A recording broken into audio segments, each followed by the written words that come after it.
Hey everybody, today we have come out to Snowden Pass. And what I'm doing out here is I came out here to do some microphone testing because my old wireless mic setup went tits up. So I had to buy another setup, so I'm out here to do some tests with it. And since I need the camera, the microphone, and the bike to do the microphone tests, I also need to have the camera, the microphone, and the bike to do a video, so why not make a video out of it? So you guys get to come along while I test some microphone audio out. Snowden Pass is a pass through the mountains. If you don't know what a pass is, if you hear gap or pass, you know, like Robinson Gap or Snowden Pass, these are ways to get through the mountains without having to go like up and over the dang thing. So they tend to be windy roads, you know, through the mountains. If you've heard of Deal's Gap or Back of the Dragon, that's what that is. That's a gap through the mountains called Deal's Gap, but people have nicknamed it Back of the Dragon. And we've got, or no, that's the Tail of the Dragon. We've got one south of me called the Back of the Dragon. And there's like the claw of the dragon, the chin of the dragon, and there's all kinds of the dragon roads. I'm surprised they ain't named this one like left nut of the dragon or something. But anyway, we're gonna run through this thing, and this is the local sport bike hangout in the summertime. This is where all the sport bikers come and drag their knees and do all their crazy stuff. And I've actually done a video out here before, but all my videos got deleted once off of YouTube, and that was one of the ones that I was unable to recover. So this will be our Snowden Gap video, or Snowden Pass video. I'm not gonna like hot rod through there, but I want to record engine sound. That's what I'm really looking for, is the engine noise off the bike as I go through this.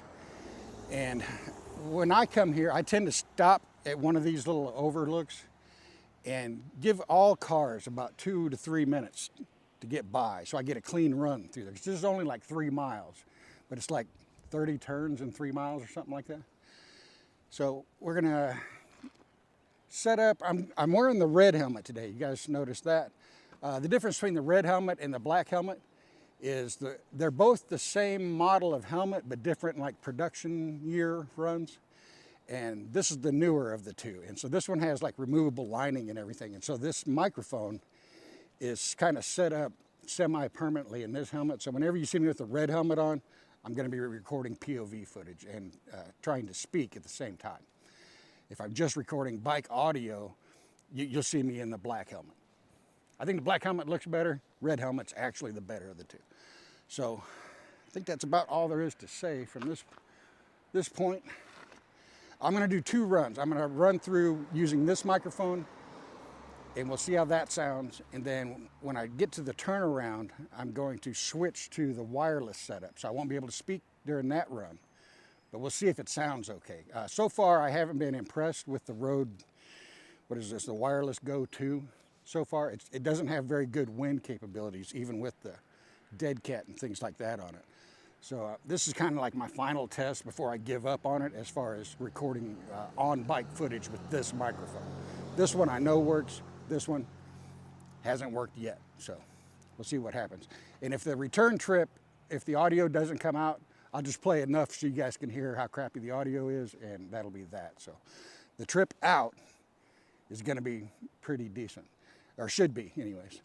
And this place is located on Route 501, just east of Glasgow, Virginia. As soon as you leave Glasgow, Virginia, when you hit the first curve, if you head south on 501 and leave Glasgow, as soon as you hit the first curve, you're in it. I'm already a mile or so into it right now, where I'm standing. So let's fire this up and get underway.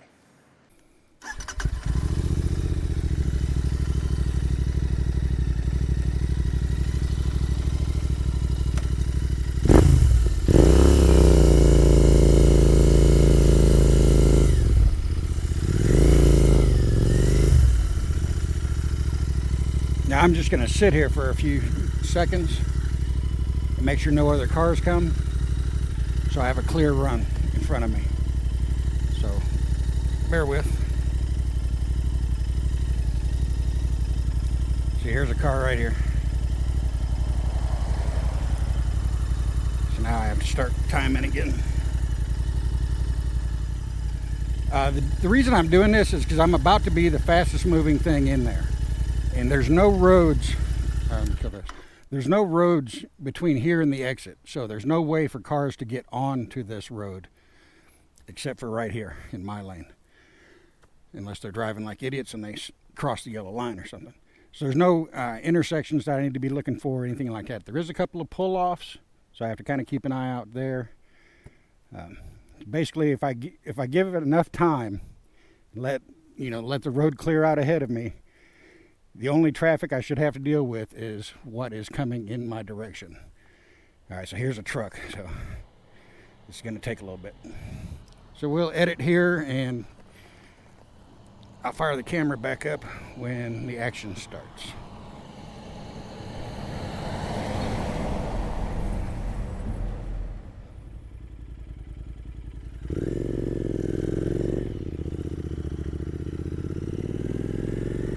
All right, so I'm going to start off kind of slow, just to let traffic get further away from me. Because once we get moving here, I'm going to be the fastest moving thing in this section of road. And that's not because the Continental GT is fast.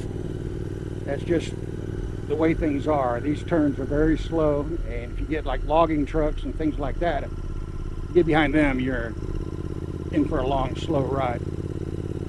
So I'm just going to ease on here. When we get to this next corner, that's when I'll pick it up.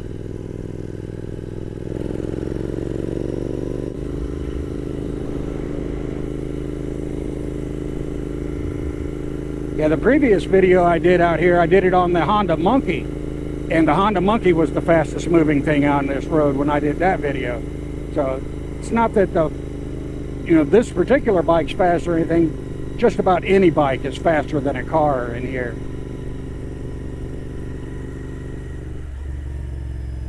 Alright, so let's get started right here.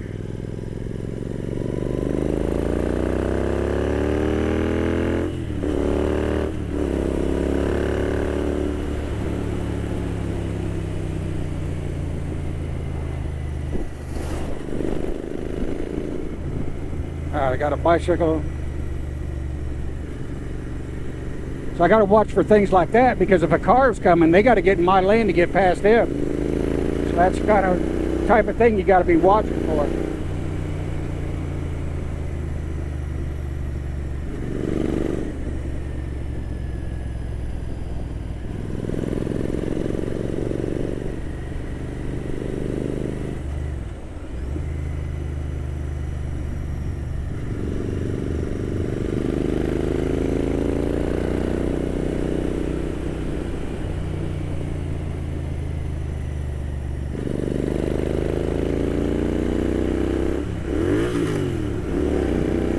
Missed the shift there.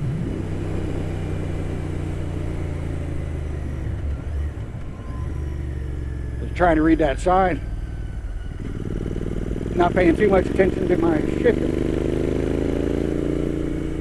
Alright, so there's our tree work.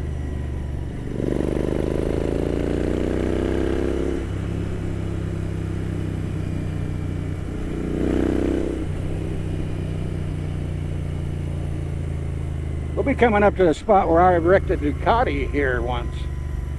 Probably 15 years ago.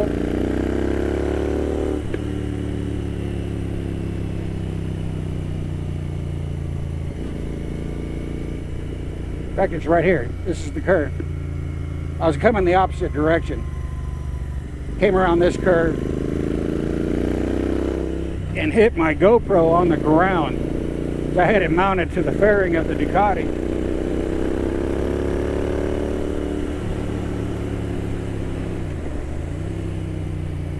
My reaction was get the camera off the ground was my thought. So I altered my lean angle a little bit, and that was enough to send me off the road. So I violated my first rule. I left my lane.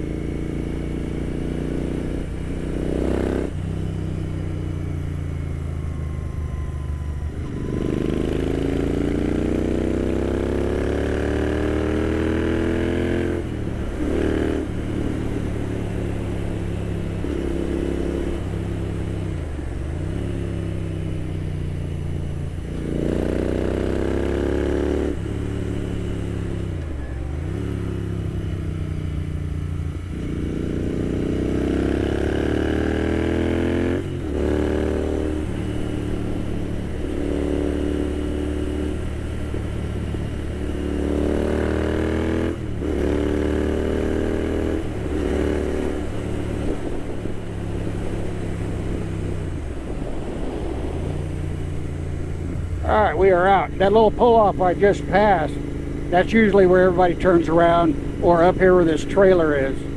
They turn around and go back the other way.